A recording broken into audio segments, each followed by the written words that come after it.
Okay, now we're sitting in front of our charts, we're ready to trade for the day. We've done our top-down analysis and we see a divergence setup developing. Now we need to assess that divergence trade. The very first thing that we want to see with a divergence setup or any type of setup is that it's happening at an expected level of support or resistance. Okay, this is going to give us a much higher probability of success. And again, this is for divergence setups or any type of a trading setup. And the best way to do this is to have these levels marked off ahead of time. Okay, when you do your top-down analysis, to have these levels marked off already so you can look for price to react to these levels. Okay, that takes away the potential for you to justify trading setups that just aren't very good. All right, we see a divergence develop. The pattern looks pretty good. It's pretty easy to find a reason to trade it. Okay, if you really want to trade it, you'll find a reason. Okay, but that's not the best way to trade. The best way to trade is to know where to expect support and resistance. Then when price reacts to those levels, you have that much more confidence and that much more of a probability of success. You also want to see, are there any major risk events coming up that could affect your trade? Now, obviously, this has more of an effect on short-term trading.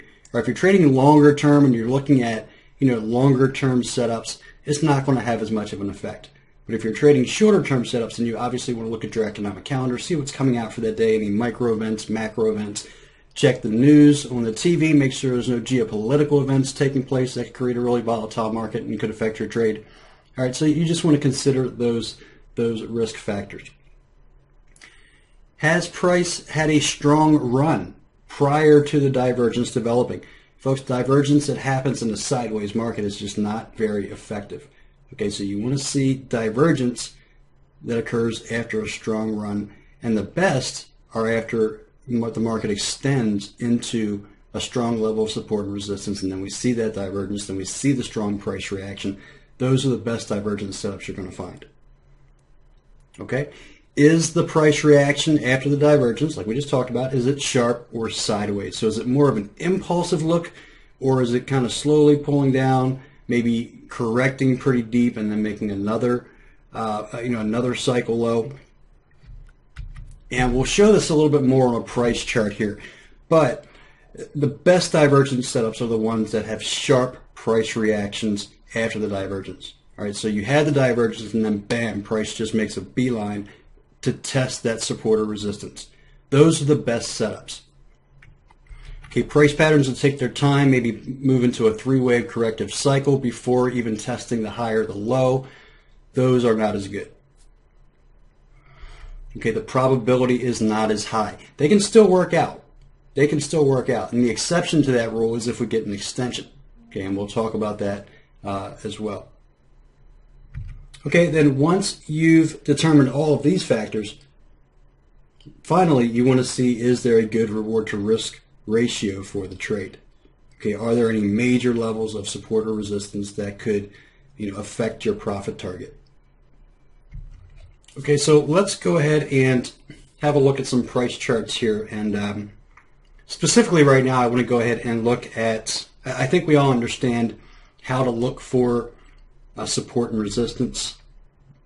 I'll show you a calendar where you can look for any major risk events for the day when you're going to be looking to trade. We'll look at a couple of examples of nice runs into a divergence setup, and then also we'll look at some of the price reactions after we see the divergence and how we qualify or not qualify a trade setup. Okay, so first of all, this is an economic calendar. You can use any economic calendar that you want to, but what I like about this is just Forex Factory, and this is just a pretty popular Forex site.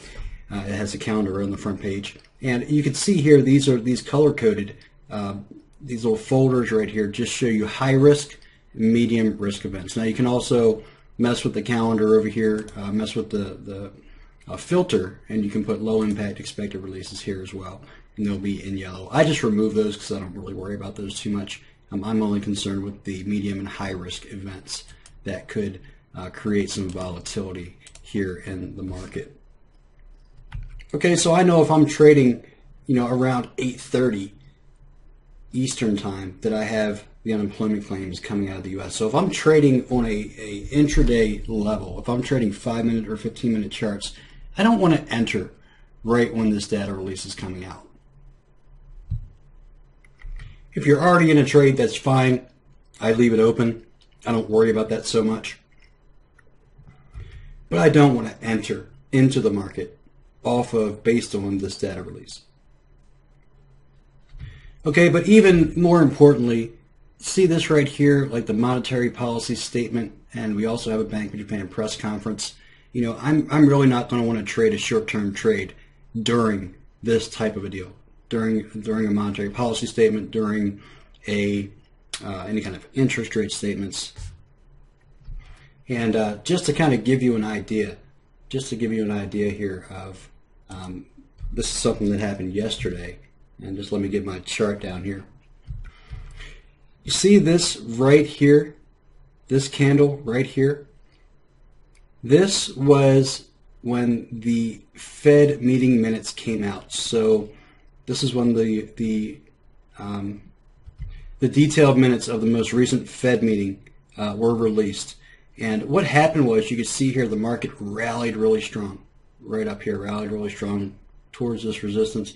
And then we saw a strong decline all the way back down to this low. We're talking about, you know, in this price move, we're talking about from 111.40 back down to 110.68. All right, so almost, not quite, but almost 100 pips just in this 15-minute bar right here, up and down. Just up and down. Okay, we don't want to be in short-term trades during this type of event. We just don't. Okay, there's no probability here. And it's also very difficult to manage your risk because you don't know what's going to happen. And if you have any kind of leverage on trades at all, and you have slippage from these types of events, because there's no guarantee that your stop is going to get triggered when it's supposed to in this type of a market. You know, just ask somebody who was trading, you know, the Swiss franc a couple months back. You know, the S&B came out and shocked the market, saying they weren't going to defend that 120 floor anymore on the Euro Swiss, and the Swiss franc just skyrocketed. I mean, it took out traders, it took out hedge funds, it took out some brokers. All right, so don't think for one second that the market can't do some really volatile things. Okay, so just something that I wanted to point out. All right, so check for any major risk events on whatever calendar you like to use.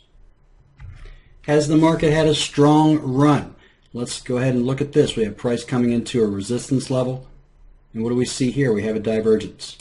All right, we have price moving higher. We have MACD cycling lower.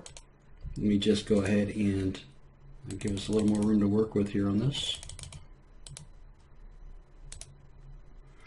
So would you say price had a nice run here before the divergence? Absolutely.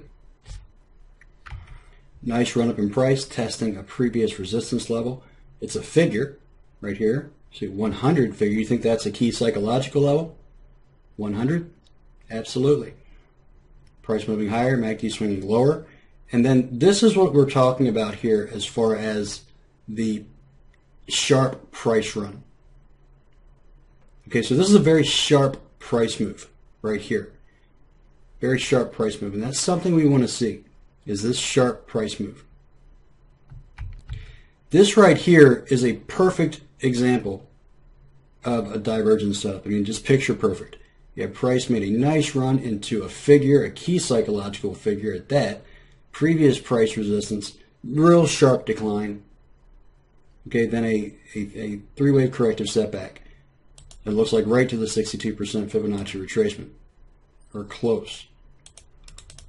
Retraced 62% and then took off to the downside. Where did it target? It's at the 127% extension. Absolutely. So this right here is literally a perfect MACD divergence setup. And this is what we'll see as what we call the objective, or the simple objective divergence strategy.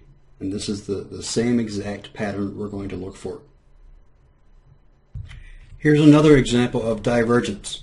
Okay, so let's say we're trying to assess a potential trade here. Now we have price moving lower, MACD cycling higher. So what happens here? We have this rally. Okay, we never come up to test this high. Never got there to test the high, so we wouldn't look to enter into that. We have another divergence here. Let me just go ahead and clear this off, and we'll look at that individually. All right, so now we have price moving lower. We have the MACD cycling higher. We have price, first of all, see how price approached this level? Remember we talked about a sharp price cycle? So what happens here? First of all, this didn't make another low. First we have this price move, this pullback, this move, this pullback, this move. Okay? Not a sharp price cycle. And we never broke this level. We never broke this level. Okay, so that's not a good divergence setup. Okay? Not a good setup. Continuing to move on. Again, price moving lower, MACD cycling higher. We have this rally. Now this, again, we're looking for a sharp setup. This is what we don't want to see. We don't want to see a rally, a pullback, and a rally. Okay? We don't want to see that, because that is a three-wave pattern that is potentially a completed correction. Okay, it can still play out, but it takes away the probability. It's not as probable. Okay, the other thing here is still we did not break this high. We didn't break the high. All right, so I'm just going to remove this again. Whoops. Sorry about that. Okay, I found our spot here again. Okay, this time we did move up and break this swing point here, right? Here was a divergence, we rallied up. But again, this is a three-wave cycle. Okay, a three-wave cycle is not something we're looking to trade like this. It's two sideways, three-wave cycle, two flat. So we would not trade that. Okay, and we obviously didn't diverge here, but even if we would have, this is just way too sideways at this point. Okay, way too sideways at this point to want to look for any divergence in this particular cycle. Okay, so even though we saw a lot of divergence, there was no trade. Here's another example of what would be a no trade, at least from this degree for a divergent setup. We have price moving higher, MACD cycling lower. Okay, that's good. We had a good run up in price. But then here, let me get the right drawing tool. Here you can see we have this type of a pattern. Okay, so just nothing here, even though we moved lower, there was nothing in here to qualify. This just wasn't very clear. Okay, so that would have been a no trade, at least until this point. And we'll talk about this a little bit more later, but at least until this point right here where this cycle extended. Okay, we have what was called a bearish extension right here. This is a bearish extension cycle. And you'll see the template here when I put on the bearish extension, what that means. It means that this cycle, okay, we had this leg down, this pullback, and then this cycle extended to that 162%. That's bearish. That's a bearish look for a continuation to the downside. Okay, we'll talk about that a little bit more later, but that was the exception to the rule right there with the extension. Now, in the same way, if we would have had right here, let's say we pulled down, rallied, and then this leg extended, okay, to the 162%, then we would have qualified that divergence as well. And then we would have looked to have sold the pullback. Here is a pound yen, and this is a weekly chart. Okay, and this is another example of an extension. Now here you can see we have price moving higher. MACD at this point is cycling lower, so we have a bearish divergence. Now, even though we have the price cycle the price cycle here corrected probably about 50% and then continued to the downside. If we put the measurement on this from the high to the low to the pullback here, you can see that we extended. See how this cycle extended through the 162%. That is a bearish look, even though this subdivided into three waves. And this was still a pretty sharp move anyway. But even though this subdivided into a three-wave pattern here, we would still look to sell the pullback. Okay, 50 to 62%. That's the area we look for a short. And here you can see in this scenario, the market pulled back 62%. And we had a nice move well to the downside here. Also, if we look at this again, let's just go ahead and see if we have another extension. Okay, actually, at that point we did not. So we just fell short of the extension here. So that didn't give us much of a clue on that particular cycle. But it came pretty close. But still didn't really give us much of a clue at that point because we really wanted to see it hit that 162%. So here at the top, we had a clear setup here for a pullback. Not so much once we moved down into this low. Although another thing we can point out here is that we did not have a divergence.